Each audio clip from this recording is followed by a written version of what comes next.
Sebenarnya kalau Jawa sama Islam itu kayak tumbuh ketemu tutup. Hampir tidak ada ilmu-ilmu Jawa yang bertentangan dengan Islam. Sebelum ada wa may ya'mal mithqala dzarratin khairan yarah wa may ya'mal mithqala dzarratin syarran yarah, wong Jawa wis duwe ngunduh ing pakarti. Ya ra. Ya ra. Orang Jawa sudah punya pengetahuan-pengetahuan yang hasil dari ijtihad, sehingga orang Jawa mengerti apa yang baik dan yang buruk dalam kehidupan, meskipun waktu itu belum ada Islam datang. Bahkan orang Islam mengerti, orang Jawa mengerti manajemen yang tingkatnya sangat tinggi, melebihi masyarakat Barat sekarang dengan bukti-bukti seperti Borobudur, seperti banyak sekali peradaban-peradaban yang lain di Pulau Jawa dan di seluruh Nusantara. Ya. Jadi teman-teman sekalian, tolong Jawa digawa, Arab digarap, Barat diruat. Jadi ojo terus awakmu dilek Barat, ojo dilek Arab, ojo dilek Jawa. Tapi awakmu sing kudu mengunyah Jawa, mengunyah Arab, mengunyah Barat. Ya, mengunyah Islam, mengunyah Barat, karena pelakunya adalah Anda, bukan Islam. Islam tidak bisa hancur karena dia bukan subjek, dia bukan pelaku, dia bukan manusia. Islam itu alatmu, inspirasi dari Allah untuk kamu pakai untuk mamayu hayuning bawono. Mamayu hayuning bawono wis lahir sebelum ada kata rahmatan lil alamin. Gitu ya. Jadi Anda jangan meninggalkan Jawa Anda. Setelah perang salib selesai, kemudian di Eropa terjadi apa yang namanya Renaissance, yang mereka menyebut masa pencerahan. Terus terang sebenarnya itu adalah itu masa kegelapan untuk bangsa Timur. Portugis datang, Belanda datang untuk membuat kita gelap pekat. Kita menjadi tidak percaya diri kepada apa yang pernah dicapai oleh nenek moyang kita. Pak Muzamil tadi mengatakan semua ilmu-ilmu yang sekarang dikembangkan oleh dunia Barat ditemukan awalnya oleh sarjana-sarjana Islam. Untuk contoh aja, Al-Kindi apa Al-Kindi? Al-Farabi apa? Ibnu Sina apa? Semua dasar-dasar ilmu pengetahuan Barat sekarang itu dasarnya dari penemuan-penemuan Islam. Nah, begitu Barat mengalami pencerahan, itu sebenarnya mempersempit manusia dari kelengkapan ahsanut takwim menuju materialisme, dan sekarang menjadi kapitalisme, dan sekarang memuncak menjadi kapitalisme liberal, bahkan ultraliberal dan maniak liberal hari ini. Sesungguhnya semua pembangunan di Indonesia itu menentang Pancasila, karena Pancasila itu bukan membangun materi, tapi keadilan sosial. Jadi mereka yang mengaku-ngaku Pancasila, mereka sebenarnya adalah pelanggar Pancasila secara nilai dan substansi. Nah, Anda sebagai generasi yang akan membangun Indonesia, Anda harus menemukan kelengkapan. Barat tidak jelek, tapi kudu diruat. Arab dengan Islamnya, bedakan Arab karo Islam ra padha. Ana bedane. Arab ora padha karo Saudi. Saudi ora padha karo Quraisy ora padha karo Badui ora padha karo Islam. Jadi Islam tidak sama dengan Arab, tidak sama dengan Saudi, tidak sama dengan Quraisy maupun Badui. Anda harus bisa memilah. Kalau Anda ke laut, yang Anda ambil itu airnya, tapi Anda tidak bisa mengambil ombaknya. Bahkan kalau Anda ngelihat wong wedok ayu, kuwi sing ketok kuwi raine dudu ayune. Tapi indahnya itu software, betul enggak? Indahnya tidak kelihatan, software tidak kelihatan. Jadi teman-teman sekalian, tolong Jawa tetap menjadi dasarnya, karena kita orang Jawa. Islam kita terima, karena Jawa itu sak ampuh-ampuhe tetap gak iso nemokno sing Islam ngekei. Jadi Anda cari Allah, cari Tuhan, sapa to jane sing kuwasa, terus ketemu Sang Hyang Wenang, Sang Hyang Widi, Sang Hyang Tunggal sak piturute. Sampai ana malaikat jeneng Betara Wisnu, Togok, Panembahan Ismaya, Betara Bayu sak piturute. Ya, itu gambaran dan imajinasi mbah-mbah kita tentang peran-peran langit, peran-peran rohania. Tapi mereka tidak tahu persis. Yang bisa ngasih tahu persis tentang semua itu adalah Allah sendiri. Allah mengatakan Qul huwallahu ahad. Jadi kita tahu dia namanya Allah, dia ahad.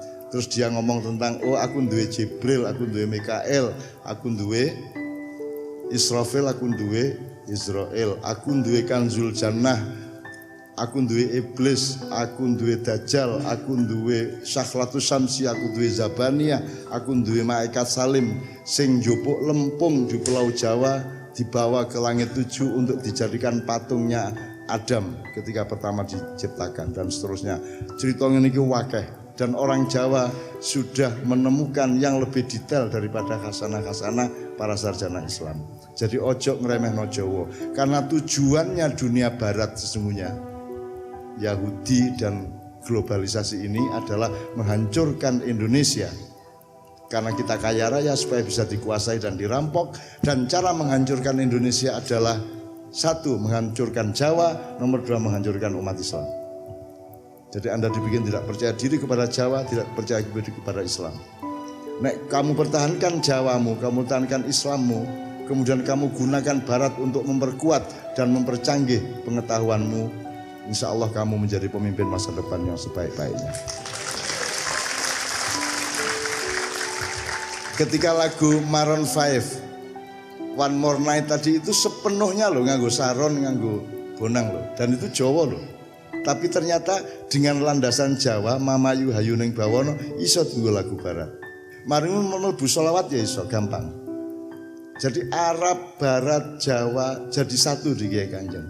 Jadi ini bukan sekedar pertunjukan musik dan Kiai Kanjeng bukan grup musik. Kiai Kanjeng itu nama gamelannya. Grupnya gak ono jenenge. Ben gampang diceluk Kiai Kanjeng tapi jangan ming nama gamelan. Anda tahu keistimewaan orang Jawa. Orang Jawa itu menjalankan apa yang tadi disebut Sabbahalillahi ma fis samawati wal ard. Kalau orang Barat, alam adalah alatnya yang dieksploitir dan diperas. Tapi orang Jawa, alam adalah saudaranya. Alam adalah kakak sulungnya. Sebelum manusia dibikin, alam dibikin terlebih dahulu. Berarti alam kui kang masmu, alam kui cacakmu. Gunung, segoro, kabeh iki cacakmu. Maka orang Jawa sangat menghormati sehingga di Jawa nama-nama benda itu dikasih kehormatan seperti sesama manusia. Keris dikai kiai, ya tak? Kiai Sangkelat, Kiai Nogososro Sabu Inten, Kiai Pleret. Di Jombang ning desaku ana jenenge Kiai Keningar Wit-witan. Kebon di Solo Kiai Slamet. Ya terus apa meneh liyane? Apa Mas? Kereta Kencana, semua dikasih nama dengan penghormatan seolah-olah mereka manusia. Itu loh teman sekalian. Jadi nek bahasa modern ini, bahasane wong kampus. Nek benda, tanduran, termasuk planet-planet ya, hewan itu kabeh gak tahu salah. Mereka semua pasti benar. Karena semua yang mereka lakukan itu langsung merupakan perintah dari Allah Subhanahu wa taala. Jadi kalau macan mangan kidang, ojo dianggap macan kejem. Jadi orang modern begitu sombongnya sehingga kalau ada orang ngawur disebut hukum rimba. Padahal rimba itu adalah ciptaan Allah dan mesti bener. Gak ono salah. Itu namanya organisme. Nah manusia disuruh jadi khalifah untuk bikin organisasi. Arahnya organisasi itu adalah meniru organisme ciptaan Allah. Ngono rek. Kowe kudu iso kaya lemah, kowe kudu iso dalam konteks lain kudu kaya banyu, kaya api, kaya geni dan seterusnya. Itu kita meniru organisme karena organisme pasti bener. Anda jangan terus ngomong Gusti Allah kejem ya enggak neraka. Malaikat Israel itu pembunuh massal. Ngono. Kowe ngarani ngono kuwi. Bawen dina mateni wong lho Mas. Malaikat Israel. Terus kamu bilang malaikat yang paling kejam adalah Israel ngono. Itu berarti Anda tidak bisa menemukan harmoni antara nilai Islam dengan Jawa dengan Barat. Ana wong sing rajin ibadah, kelakuannya apik tapi melarat. Gak dikek rezeki akeh karo Gusti Allah. Ana wong sing molimo, narkoba barang suwoge, klemis, raine seger. Gak matek-matek iki ana. Terus Anda bilang Tuhan tidak adil. Anda bilang Tuhan tidak adil karena Anda tidak tahu skalanya. Bal-balan iku nek gurung 90 menit ojo dinilai durung final iku. Nek wis 90 menit 2-0 cetha wis. Kan gitu. Nah sekarang saya tanya, ibarat bal-balan 90 menit, urip ndek donya iki menit ke berapa? Kamu tidak bisa menilai apapun di dunia sebelum sampai ke menit ke-90. Kiamat itu pun bukan kiamat. Kiamat itu kebangkitan. Kamu dari uap menjadi air, atau dari air menjadi es, atau kamu dari ulat menjadi kepompong, dari kepompong menjadi kupu-kupu. Jadi kiamat bukan hari akhir. Kiamat itu hari akhir dalam arti turnamen yang pertama, babak penyisian. Menurut Tadi Pak Joko tadi mengatakan sangkan paraning dumadi kuwi innalillahi wa inna ilaihi rajiun. Kuwi saka Gusti Allah bali nang Gusti Allah. Itu bukan pedoman orang mati, itu pedoman orang hidup. Itu teman sekalian ya. Nah, Kiai Kanjeng tadi itu memberi contoh aja bahwa iso wong Jawa mimpin dunya. Iso. Justru karena kalian itu hebat, maka orang barat dan orang-orang di luar Indonesia khawatir kalau sampai wong Jawa gaduk karo Islam, Gus gak ono sing iso ngalahno. Mulane saiki diide-ide kaya apa gak mati-mati. Gak mati-mati. Islam diuelek-elek kaya apa tetep TV ya tetep Islam isine, gelem gak gelem. Tapi mereka ndak berani meninggalkan Islam.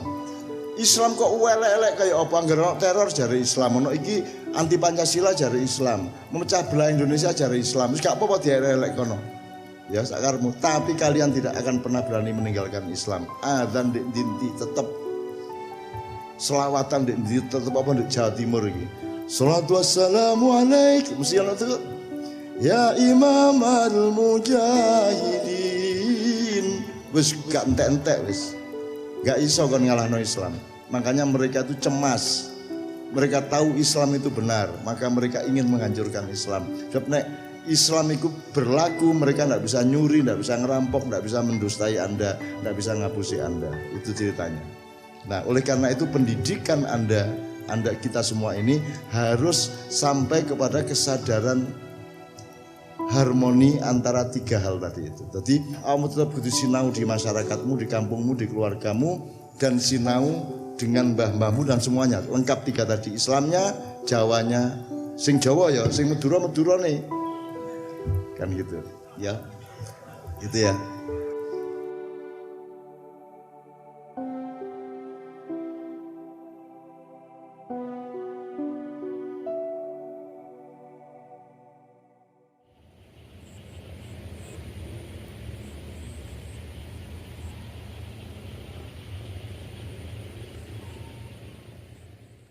Assalamualaikum, selamat datang di Pauling Ma'iyah. Berikut ini adalah kutipan video Sinau Bareng tahun 2018. Dan inti dari kutipan video Sinau Bareng kali ini adalah Mbah Nun merespon apa yang disampaikan oleh pembicara-pembicara sebelumnya. Dan sebatas yang dapat kami tangkap, kurang lebih beginilah respon yang Mbah Nun tawarkan.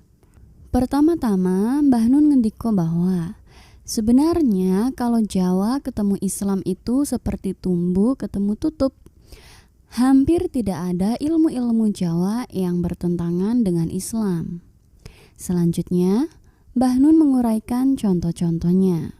Misalkan yang pertama Mbah Nun contohkan adalah Quran Surat Al-Zalzalah ayat 7-8. Barang siapa yang mengerjakan kebaikan seberat zarah pun, niscaya dia akan melihat balasannya. Dan barang siapa yang mengerjakan kejahatan sebesar zarah pun, niscaya dia akan melihat balasannya pula. Jadi menurut Mbah Nun, jauh sebelum ayat itu turun, orang Jawa sudah bisa menemukan ngunduh woing pakarti dan becik ketitik Allah ketoro. Contoh yang lain misalkan Quran Surat Al-Baqarah ayat 255. Dalam ayat itu Allah menginformasikan kepada manusia bahwa Allah tidak tidur. Dan jauh sebelum Allah menginformasikan lewat Al-Quran, orang Jawa sudah menemukan dengan berijtihad bahwa Gusti mboten sare. Kemudian contoh selanjutnya, Quran Surat Al-Ikhlas bahwa tidak ada yang menyerupainya. Dalam Jawa, kita pun sudah mengetahui bahwa Gusti iku tan keno kiniro, tan keno kinoyo ngopo. Selanjutnya, Contoh selanjutnya dari Mbah Nun adalah misalkan kata Mamayu Hayuning Bawono itu sudah lahir jauh sebelum Allah menginformasikannya kepada manusia rahmatan lil alamin. Dan masih amat sangat banyak contoh-contoh yang lain jika kita mau mempelajarinya. Bahkan apa yang tergambarkan pada Rasulullah dan para nabi hingga orang-orang soleh pun sebenarnya sangat erat dengan hasanah-hasanah Jawa. Misalkan salah satu sifat Rasulullah itu sangat suka mendatangi gua, menyendiri di sana. Bahkan jauh sebelum beliau diangkat menjadi nabi dan rasul, dan juga jauh sebelum adanya kata iktikaf. Sementara orang Jawa sejak dulu juga sangat erat dengan gua, bersila, menyendiri, dan seterusnya. Yang orang sekarang mengenalnya dengan istilah bertapa. Contoh yang lain misalkan sifat Rasulullah itu adalah rendah hati. Orang Jawa pun sangat erat dengan istilah andap asor. Pokoknya Jawa dan Islam menurut Mbah Nun seperti tumbuh ketemu tutup. Oleh karena itu, apabila kita sebagai orang Jawa tetap menjadi orang Jawa kemudian menjadi orang Islam, maka sebenarnya itu adalah sebuah rahmat yang besar. Karena tentu saja kita sebagai orang Jawa akan sangat mudah untuk menerimanya. Pasalnya, hampir tidak ada hasanah-hasanah Jawa yang bertentangan dengan Islam. Sehingga kita akan mudah untuk menjalaninya. Bahkan adab di Jawa amat sangat dahsyat hingga sampai susunan bahasa pun diperhitungkan tingkat adabnya. Misalkan mangan itu tidak sama dengan dahar. Dahar itu untuk orang tua, sedangkan mangan untuk anak muda. Mata itu untuk anak, sedangkan untuk orang tua itu meripat. Itu baru sedikit contoh saja yang diambil dari sisi bahasa. Dan masih banyak aspek yang lainnya yang benar-benar diperhitungkan matang-matang adabnya. Sementara Rasulullah adalah utusan Allah untuk menyempurnakan adab manusia atau makarimal akhlak. Artinya Jawa sungguh sudah sangat hebat, namun sekarang kenapa Jawa dibilang kuno? Padahal coba kita pertanyakan kembali kepada diri kita masing-masing. Sebenarnya lebih kuno mana orang Jawa yang beradab atau orang modern yang tidak beradab? Kemudian menuding orang Jawa feodal. Atau lebih primitif mana beol dengan pepper atau dengan air? Bahkan lebih kuno mana hidup berorientasikan materialis kapitalis, ultraliberal, atau kebatinan dan kesejatian? Intinya banyak hal yang harus kita pertanyakan kembali kepada setiap diri kita masing-masing tentang pandangan yang selama ini sudah diputar balikan. Kemudian pointer selanjutnya Mbah Nun pun menawarkan kepada jamaah agar Jawa digawa, Barat diruat, Arab digarap. Maksudnya adalah bukan lantas kita ini orang Jawa kemudian tidak mau mempelajari Barat, Arab, dan yang lain-lainnya. Namun justru istilah dari kakek nenek moyang kita justru menganjurkan untuk tetap mempelajari selain Jawa. Namun harus diruat dan digarap terlebih dahulu. Artinya jangan ditelan mentah-mentah. Misalkan contoh dari Mbah Nun itu begini. Kita harus bisa membedakan antara Arab dengan Islam, karena kedua hal itu adalah dua hal yang berbeda. Sehingga kalau kita sudah mengetahui perbedaan-perbedaan yang kecil-kecil seperti itu, maka insya Allah kita tidak akan gumunan. Misalkan kok kalau dengar di Arab kok ada mall, kok ada toko bikini, kok ada ini dan itu, kok orang pakai jubah mabok dan sebagainya. Kalau kita tidak bisa membedakan antara Arab dan Islam, maka kita akan gumunan. Namun kalau kita sudah bisa memilah antara keduanya, maka insya Allah kita tidak akan gumunan, bahkan tidak akan kagetan. Karena jika kita sudah tahu beda antara Arab dan Islam, maka kita pun akan tahu mana adat Arab, mana Islam. Misalkan menutup aurat itu Islam, Contohnya kalau lelaki dari pusar sampai lutut kaki. Jadi kalau kita melihat jubah, kita akan tahu bahwa itu adalah kebudayaannya orang Arab. Bukan lantas Islam itu harus seperti itu. Sama sekali tidak. Karena toh Rasulullah itu bukan nabi lokal, namun beliau adalah nabi bagi seluruh manusia. Jadi Islamnya itu bukan jubah gamis atau apapun saja, karena itu adalah kebudayaannya Arab. Misalkan sorban di kepala yang seperti kerudung itu memang pakaiannya orang Arab. Bahkan Abu Jahal pun pakaiannya juga seperti itu. Intinya itu adalah pakaian Arab, tidak sama, sehingga belum tentu kalau orang Arab itu pasti Islam. Intinya pada pointer ini Mbak Nun mengajak kita untuk menjadi orang Islam dengan menjadi diri kita sendiri. Yang orang Jawa ya jadilah orang Jawa, yang orang Madura ya jadilah orang Madura, dan seterusnya.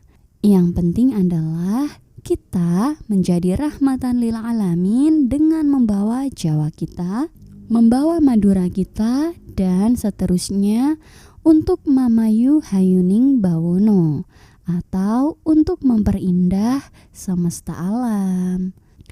Oke dulur-dulur, sampai di sini dulu ya ulasan atau pointernya. Sebenarnya masih ada begitu banyak hal yang dapat kita pelajari bersama dari kutipan Sinau Bareng pada video ini.